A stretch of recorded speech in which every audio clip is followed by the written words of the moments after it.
मैं दो चीज़ें कहूँगा। मुझे आगा रूहुल्लाह साहब का बहुत ही एहतराम है। वो एक मज़हबी पेशवा भी हैं, ऐसा नहीं है, आगा फैमिली से बिलोंग करते हैं। और मेरा मानना है कि उनके असलाफ ने दीन की खिदमत पे काफ़ी काम किया है। लेकिन मुझे सच बोलने के लिए आगा साहब की सर्टिफिकेट की ज़रूरत नहीं है। मैं आज वाज़िया करना चाहता हूँ, सच के लिए किसी की सर्टिफिकेट की ज़रूरत नहीं। कल भी वही सच था जो अल्ताफ़ बुखारी और अपनी पार्टी ने कहा, आज भी। और मैं साथ ये भी कहता हूँ कि अगर आज देर से ही जनाब उमर अब्दुल्ला साहब को रोशनी दिखी सच की, और अगर वो आज सच बोल रहे हैं, शुक्र अल्हम्दुलिल्लाह, अल्लाह का शुक्र। क्योंकि हम मुसलमान हैं, हम में यह है कि आखिरी सांस पे भी अल्लाह कहता है कि अगर आप सच की राह पे चलोगे, मैं आपको पिछले गुनाह माफ़ करूँगा। मैं दुआ गो हूँ कि वो यही सच्चाई पे बाकी लीडरों को भी चलाए। और आगा साहब को कहता हूँ, आप तो मजहबी पेशवा हो, आप तो इस सच पे चलो ना। आप क्यों अभी भी लोगों को ये दिखा रहे हैं कि मैं कोई रिजर्वेशन पॉलिसी ला कर लाऊंगा, मैं कोई आपको 370 लाऊंगा? ना आप 370 ला सकते हैं, ना नेशनल कॉन्फ्रेंस ला सकती है, ना पीडीपी ला सकती है, कोई नहीं ला सकता। उसे अगर दे सकता था कोई हिंदुस्तान की पार्लियामेंट जिसके आप मेंबर हैं, और मुझे पुख्ता यकीन है आप भी नहीं ला सकोगे वहाँ से। बल्कि मैं 100% दावा से कह सकता हूँ कि आपकी आवाज़ उस शोरगुल में सुनाई भी नहीं देगी। यहाँ आप चैनलों पे शोरगुल कर सकते हो, लेकिन वहाँ पार्लियामेंट में आपकी आवाज़ न सुनाई देगी। क्योंकि 547 मेंबर में आप एक अकेले मेंबर होंगे या दो मेंबर होंगे। वो भी उनको भी मालूम है कि ये इसकी मजबूरी है, ये इसकी ज़रूरत नहीं है। नंबर एक। नंबर दो, कहाँ, किससे, कैसे दे दोगे आप? क्या करेगी? कहाँ, कब, क्या आप लोग करोगे? आप 6 महीने, आप इन बच्चों को कह रहे हो कि 6 महीने, क्या करेगी वो स्टैंडिंग कमेटी? तो 8 महीने हो गए, 10 महीने हो गए, क्या करेंगे? आप भी सच बोलो, लोगों को बोलो जनाब बात सच है। हमें मरकजी सरकार के शाना बशाना काम करना है।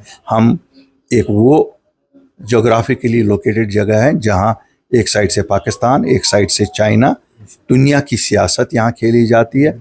अभी खून नाहक बहा यहाँ, हमें कुछ मालूम नहीं, किसी एक कश्मीरी को मालूम नहीं। अगर साहब, काश उन बच्चों के बारे में आप बोलते जो 2019 से बंद है। काश आप उन बुजुर्गों के बारे में बोलते। क्या है जो चीज़ पॉसिबल है? काश लोगों ने हमारी बात सुनी होती तो आज आप देखते कि अल्ताफ़ बुखारी ने जनरल एमनेस्टी करवाई होती, और करवाई भी दिल्ली से ही होती। अल्ताफ़ बुखारी का ये नहीं है कि मैं कोई खुद यहाँ, I am not a power in my self. लोगों के मैंडेट को पावर इस्तेमाल करो। लोगों के मैंडेट को इसलिए इस्तेमाल ना करो कि एक दूसरे पे सियासी सबकत हासिल करने के लिए।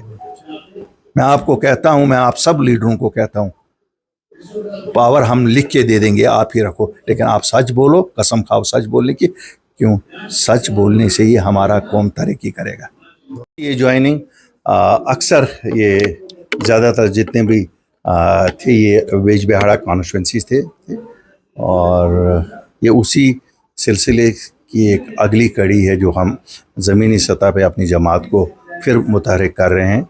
इंशाल्लाह आप देख रहे होंगे कि पिछले कुछ दिनों से ये लगातार चल रहा है, ज्वाइनिंग डिफरेंट कॉन्स्टिट्यूंसीज से हो रही है। और हमें उम्मीद है कि हम लोगों तक फिर एक बार पहुंचेंगे और लोगों के मसाइल जो जूं के तूं रहे हैं, जो 2019 से पेंडिंग ही है।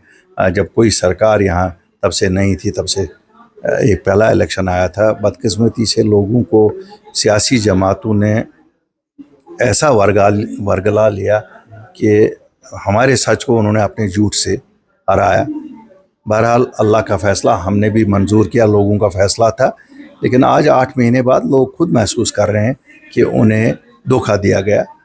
हमें तो मालूम थी उस वक़्त भी कि ये धोखा है, लेकिन शायद वो सियासी कायदीन इतने माहिर हैं लोगों को वर्गलाने में कि हमारा सच कहीं काम ना आया। और रैशनलाइजेशन ऑफ रिजर्वेशन पॉलिसी को लेकर अब 6-7 महीने हो चुके हैं, स्टूडेंट्स काफ़ी ज़्यादा परेशान है, कोई कम्युनिकेशन नहीं हो। मैं आपको बताऊंगा साहब, देखिए, मुझे रैशनलाइजेशन की बात कभी समझ नहीं। इसमें क्या है, you have reservation should be based on economic criteria, it should not be based on सब।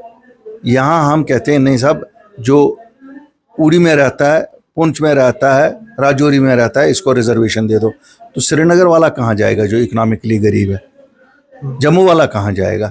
बारामूला वाला कहाँ जाएगा? अनंतनाग कटरा वाला कहाँ जाएगा? तो क्या ये खाली स्पेसिफिक एरिया स्पेसिफिक? फिर एरिया स्पेसिफिक कर दो, सबको हम कहेंगे निकल जाओ श्रीनगर, बारामूला, यहाँ से निकल जाओ और उन एरियाज में जाओ जहाँ reservation should be based on economic criteria. हम इसके खिलाफ नहीं है कि एससी कैटेगरी या एसटी कैटेगरी को ना दी जाए, उनको भी बिल्कुल दी जाए, लेकिन उनमें से भी इकोनॉमिक क्राइटेरिया देखा जाए। और बाकी लोग जो है उनको, शहरी श्रीनगर का हाल देखिए, सोपोर का हाल देखिए, अनंतनाग का हाल देखिए, आप जम्मू का हाल देखिए। तो ये वोटों की सियासत कब तक चलेगी? वोटों के लिए रिजर्वेशन इसलिए होनी चाहिए ताकि जो लोग बिल्कुल उस सतह से नीचे हैं, जिनके घर नहीं चल रहे हैं लेकिन पढ़ाई करते हैं, उनको रिजर्वेशन देनी चाहिए। जहां एक मुलाजिम ऑलरेडी है वहां दूसरा क्यों रिजर्वेशन से आ जाए? मुझे बताइए, क्या ये सही नहीं है कि एक ही घर के 10 लोगों को हम रिजर्वेशन के जरिए सरकारी मुलाजमतें देते हैं? मैं सरकार से कहता हूं they should look at it. ये डर रहे हैं सब सच बोलने से, इनको लगता है वोट नहीं मिलेगा। शायद अगर बोलेंगे शायद एसटी वाला नाराज हो जाएगा, चाहे वो मेरा गुजर भाई हो या बकरवाल भाई हो या मेरा पहाड़ी भाई हो। अगर एससी वाला वो शायद अगर उसको रिजर्वेशन, भाई साहब रिजर्वेशन एक बार, एक घर को 10-10 बार आप दे दोगे तो फिर तो ये मरेंगे आम लोग। 70% लोगों को आप देते हो। आप अभी आपने देखा नायब तहसीलदार, क्या नाइंसाफी है। फिर ये लोग बंदूक नहीं उठाएंगे तो क्या करेंगे? खुदकुशी नहीं करेंगे तो क्या करेंगे? ड्रग्स नहीं खाएंगे तो क्या करेंगे? बदकिस्मती है, यहाँ की सियासत इन्हीं रिजर्वेशंस पे चलती है, यहाँ की हुकूमतें इन्हीं रिजर्वेशंस की वजह से। इसलिए फिर रिजर्वेशन करो ना, हुकूमत भी रिजर्वेशन, इसमें भी रिजर्वेशन करो कि नहीं साहब ये रिजर्व हमने कर दी है 2 खानदानों के लिए। फिर क्यों वहां पर क्यों नहीं करते हो? वहां पर भी कर दो कि ये रिजर्व है, हुकूमत उन्हीं के लिए। और सर जब तक कास्ट सेंसस नहीं होगा तब तक तो बहुत वेग है गवर्नमेंट का कहना कि हम लोग रिजर्वेशन। मैं कहता हूं साहब कास्ट सेंसस भी सही, मैं कहता हूं इकोनॉमिक क्राइटेरिया लगाओ। करेक्ट भाई साहब कोई या मैं जम्मू और श्रीनगर की बात मैं करूंगा, ये बेचारे कहाँ जाएंगे? इनको क्या, इनको फुटपाथ पे ही सबको बिठाना है, इनको रेडियां ही सबको चलानी है। पोस्ट ग्रेजुएशन करके हम श्रीनगर वाले को तुम्हें रेडी दे दी है ना, बैठो चुप करो, 10,000 रुपया फिर हम कहते हैं ये प्राइम मिनिस्टर की तरफ से तुम्हें इसकी बना मिल रहा है, कोई तुझे सिक्योरिटी। क्या मजाक कर रहे हो? और सर कुछ